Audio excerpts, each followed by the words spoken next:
ज्ञान और पाठ्यक्रम में हम पाठ्यक्रम और पाठ्यचर्या में अंतर पढ़ रहे थे। इससे पहले मैंने आपको जो पाठ्यक्रम, पाठ्यचर्या और पाठ्य वस्तु, इन तीनों में क्या थोड़ा थोड़ा अंतर होता है उसको ठीक प्रकार से एक्सप्लेन किया है।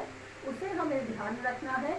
जब भी पाठ्यचर्या और पाठ्यक्रम में अंतर पूछे जाएंगे, हम तीनों को अलग अलग डिफाइन करेंगे, अलग अलग स्पष्ट करेंगे कि ये किस तरह से एक दूसरे से भिन्न है। अलग अलग स्पष्ट करने के बाद हम पाठ्यक्रम और पाठ्यचर्या में अंतर बताएंगे।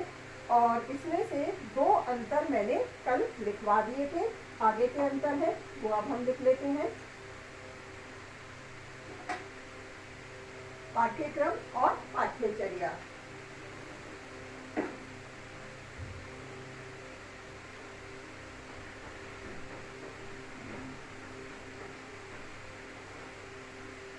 शिक्षाक्रम भी हम कह देते हैं, जैसा कि कल मैंने बताया था। शिक्षाक्रम, करिकुलम भी इसे कहेंगे। और पाठ्यचर्या,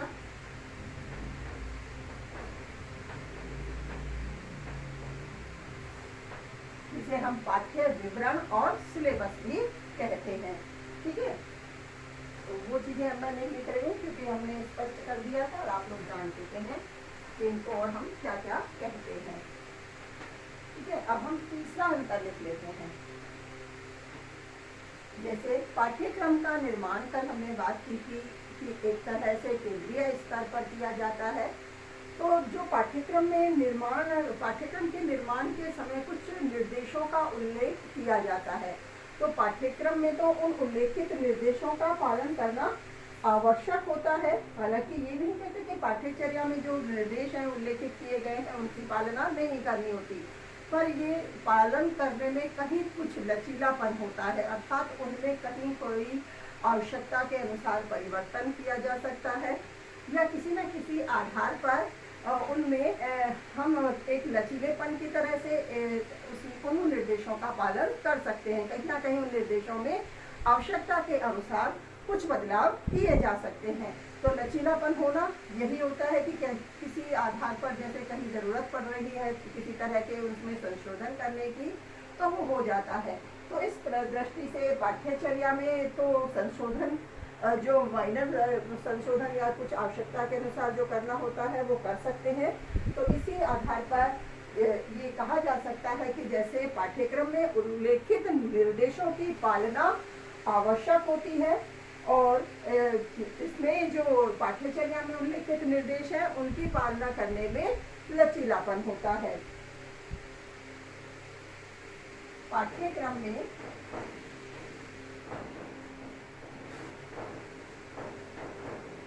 निर्देशित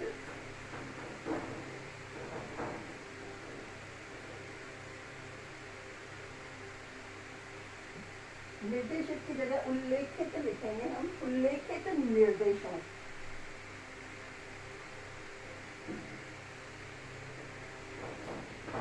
उल्लेखित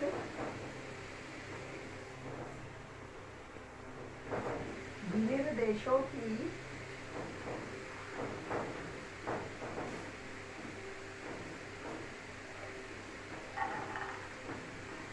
पालना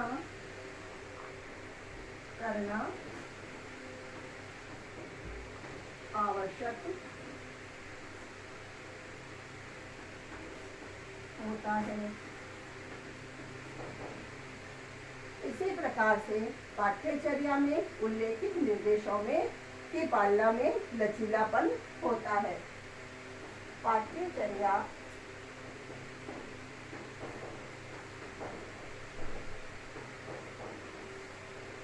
में उल्लेखित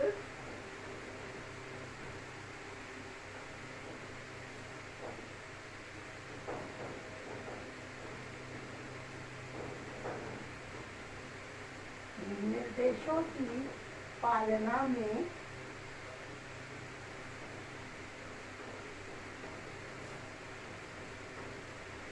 पालना से अर्थात किस तरह के से उनका पालन करना है। निर्देशों की पालना में लचीलापन होता है, या इसको न लिखकर ऐसे भी लिख सकते हैं, उल्लेखित निर्देशों में लचीलापन होता है। में लचीलापन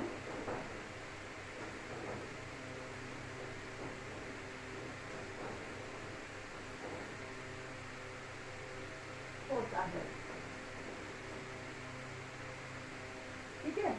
इसी तरह से जैसे पाठ्यक्रम में जो विद्यालय में होने वाली समस्त क्रियाएं हैं, समस्त सहगामी क्रियाएं हैं, उनको सम्मिलित किया जाता है। जबकि पाठ्य विवरण में, जैसा कि हमने इनको स्पष्ट करते समय बताया था कि एक शैक्षिक सत्र के दौरान, एक शैक्षणिक जो भी समय अवधि है, उसके दौरान पढ़ाए जाने वाले समस्त विषयों के विषय वस्तु और उनके जो भी प्रकरण हैं, उनको इसमें सम्मिलित किया जाता है। और इसको व्यापक दृष्टि से पाठ्यक्रम में विद्यालय में होने वाली जो भी समस्त सहगामी क्रियाएं या पाठ्यगामी क्रियाएं हैं या समस्त शैक्षणिक क्रियाएं हैं, उनको इसमें सम्मिलित किया जाता है।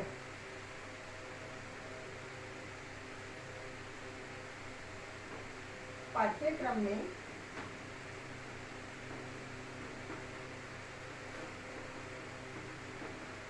विद्यालय में होने वाली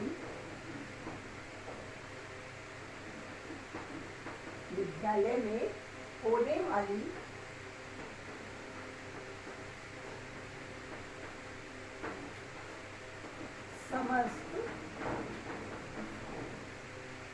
विद्यालय में होने वाली समस्त क्रियाओं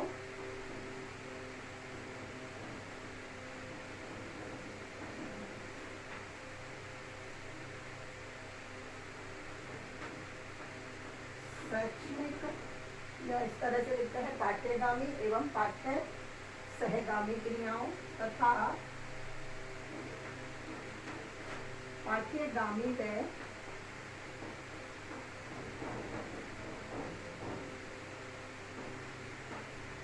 पाठ्य सहगामी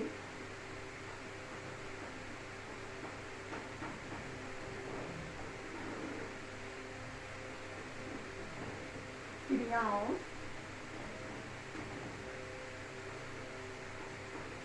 को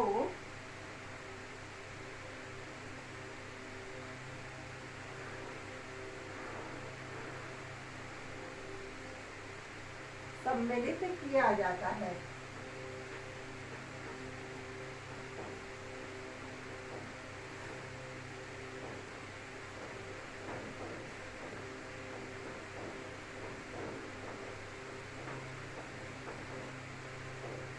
ठीक है।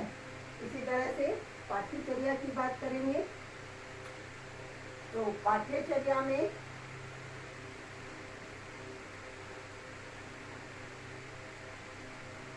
चौथा अंतर लिख रहे हैं हम,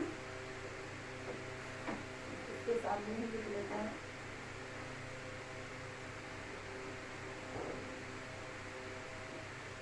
पाठ्य विवरण या पाठ्यचर्या में एक शैक्षणिक सत्र के दौरान पाठ्यचर्या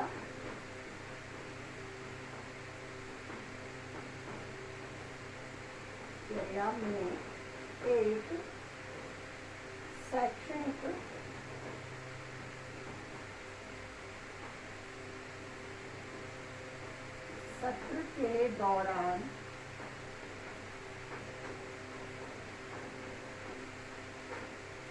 एक शैक्षणिक सत्र के दौरान पढ़ाए जाने वाली विषयों की विषय वस्तु, पढ़ाए जाने वाले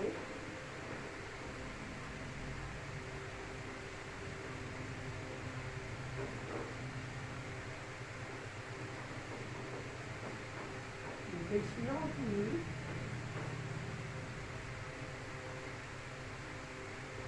विषय वस्तु,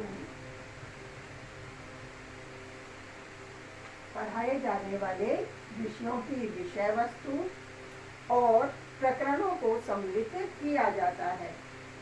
या इतना भी लिख सकते हैं, विषयों की विषय वस्तु को सम्मिलित किया जाता है, क्योंकि जो भी विषय वस्तु पढ़ाई जाती है वो तो उसमें कितने प्रकरण होते हैं, कितने कथन होते हैं, कितने बिंदु होते हैं, तो वो सब उसमें होते ही हैं।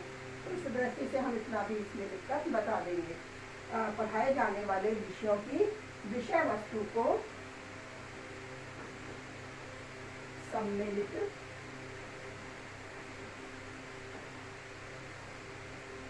किया जाता है।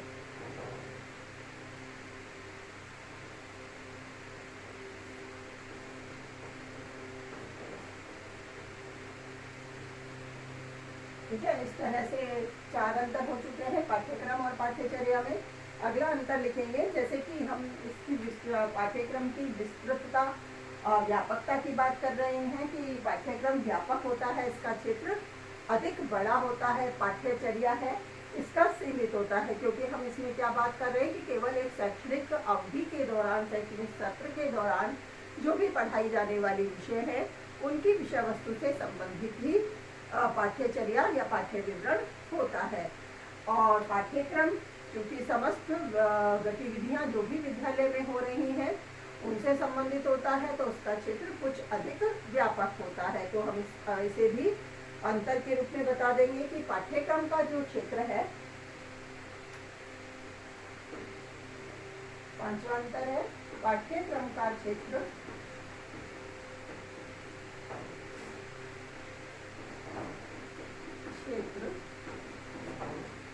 अधिक विस्तृत और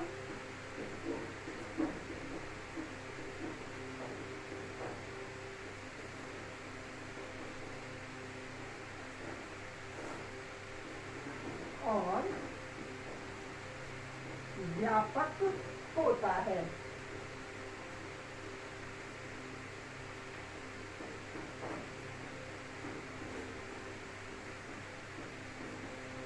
इसी तरह से इसमें लिख देंगे, क्योंकि पाठ्यचर्या या पाठ्य विवरण इसी का अंश है, इसी का एक भाग है, तो लिखकर बता देंगे पाठ्यक्रम इसी का अंश मात्र होता है, तो इसका क्षेत्र कैसा होता है, कम विस्तृत होता है, तो हम कह सकते हैं संकीर्ण होता है।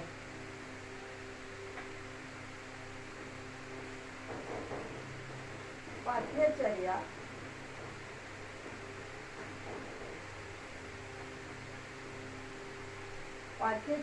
पाठ्यक्रम का ही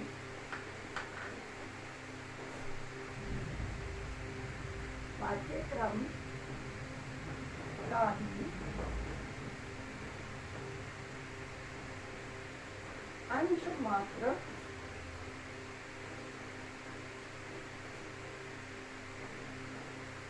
होता है, इसलिए इसका क्षेत्र सीमित होता है या संकीर्ण प्रकृति का होता है।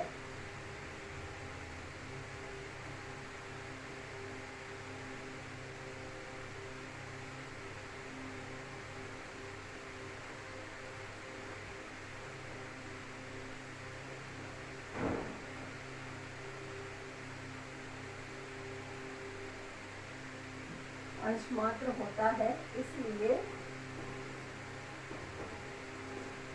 इसका क्षेत्र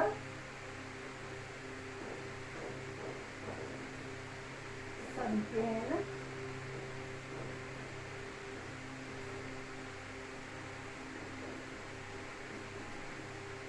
प्रकृति का होता है। ठीक है, अब जैसे जो पाठ्यक्रम का संबंध, एक तरह से जब पाठ्यक्रम का क्षेत्र व्यापक है तो बालक के विकास की जब हम बात करते हैं तो पाठ्यक्रम बालक का सर्वांगीण विकास करता है। उसका उद्देश्य बालक के सर्वांगीण विकास के साथ होता है, क्योंकि बालक, हमने इसमें बात की है, इससे पहले वाले चौथे पॉइंट में हमने लिखा था कि पाठ्यगामी क्रियाओं के साथ साथ इसमें पाठ्य सहगामी क्रियाएं भी सम्मिलित होती हैं। तो पाठ्य सहगामी क्रियाओं की दृष्टि से बालक का शारीरिक विकास भी होता है और एक तरह से उसका जो क्रियात्मक पक्ष है वह भी विकसित होता है, वह एक्टिव रहता है। तो सहगामी क्रियाएं केवल शारीरिक विकास को ही समृद्ध नहीं करती, एक दृष्टि से उनके मानसिक विकास को भी एक तरह से अधिक बल देती हैं।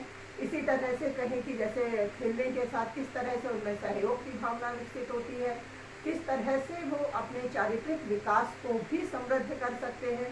तो इस दृष्टि से हम ये बता सकते हैं कि जो पाठ्य सहगामी क्रियाएं पाठ्यक्रम में साथ साथ चलती हैं, उस दृष्टि से बालक का पाठ्यक्रम सर्वांगीण विकास कर पाता है, जबकि पाठ्यचर्या में इस तरह के विकास की ज़्यादा गुंजाइश नहीं होती, क्योंकि पाठ्य विवरण का जो संबंध होता है इसमें, जैसे हमने इसे पहले वाले पॉइंट में पढ़ा था, विषयों की विषय वस्तु को इसमें सम्मिलित किया जाता है।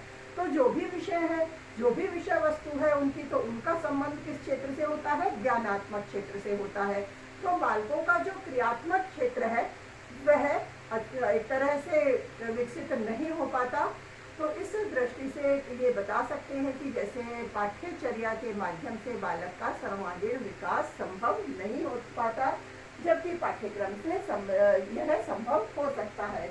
तो इस दृष्टि से हम यह अंतर भी लिखकर बताएंगे कि पाठ्यक्रम का संबंध बालक के सर्वांगीण विकास से होता है।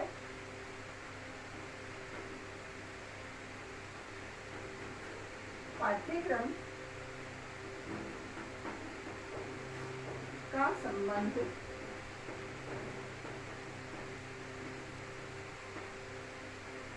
बालक के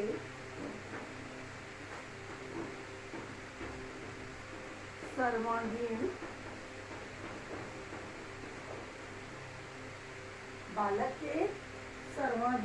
विकास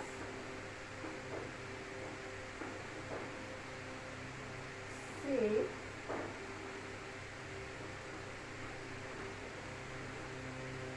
होता है, क्योंकि इसमें पाठ्य वस्तु के ज्ञान के साथ साथ, क्योंकि इसमें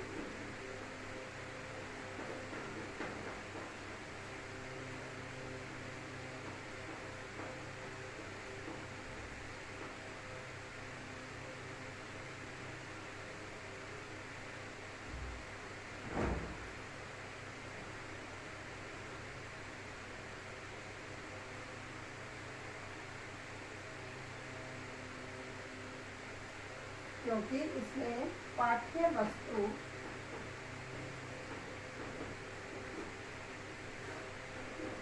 के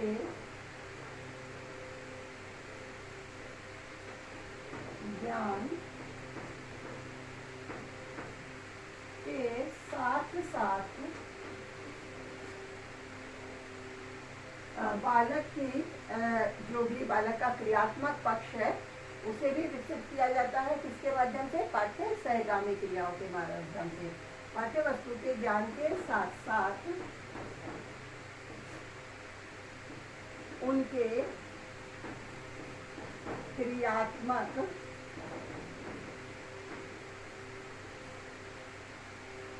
पक्ष को विकसित करने के लिए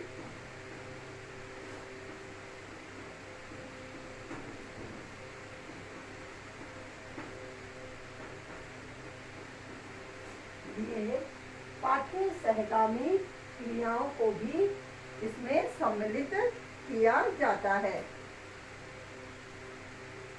विकसित करने के लिए पाठ्य सहगामी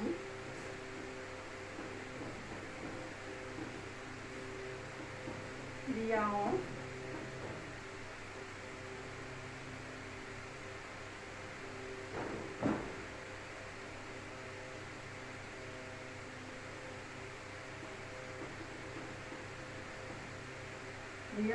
का भी आयोजन किया जाता है।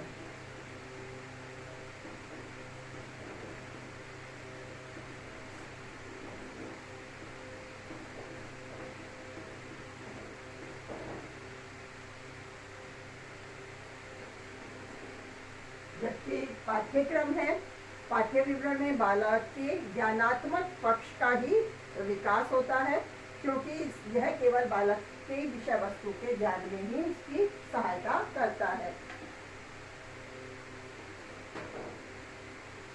यह बालक के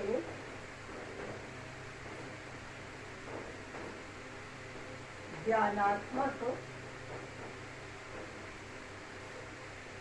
पक्ष का ही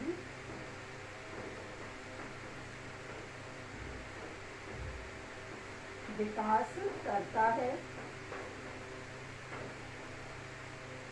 क्योंकि इसमें बालक के लिए विषय वस्तु का ज्ञान ही उसमें एक तरह से बालक के विकास में विषय वस्तु का ज्ञान ही सहायता करता है। इसी दृष्टि से और एक अंतर लिख लेते हम। पाठ्यक्रम में एक तरह से जो भी प्रभाव होता है वह मापनीय नहीं होता, जबकि पाठ्य विवरण की उपलब्धि को मापा जा सकता है। जैसे हम मूल्यांकन करते हैं तो जो पाठ्य विषय वस्तु पढ़ाई गई है तो उसका अंकों में किस तरह से मापन किया जा सकता है। तो पाठ्यक्रम का क्षेत्र जिस तरह से व्यापक है तो उसे इस तरह से एक तरह से मापनीय उसे नहीं बताया जाता। तो ये कह सकते हैं हम कि पाठ्यक्रम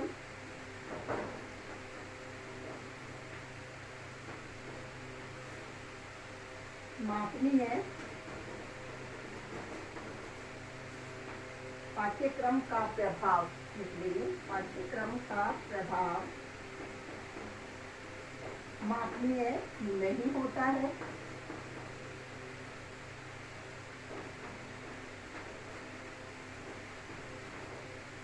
जबकि पाठ्यचर्या है उसकी उपलब्धि को मापा जा सकता है। पाठ्यचर्या के द्वारा जो भी प्रभाव होता है इस तरह से भी लिख सकते हैं, पाठ्यचर्या की उपलब्धि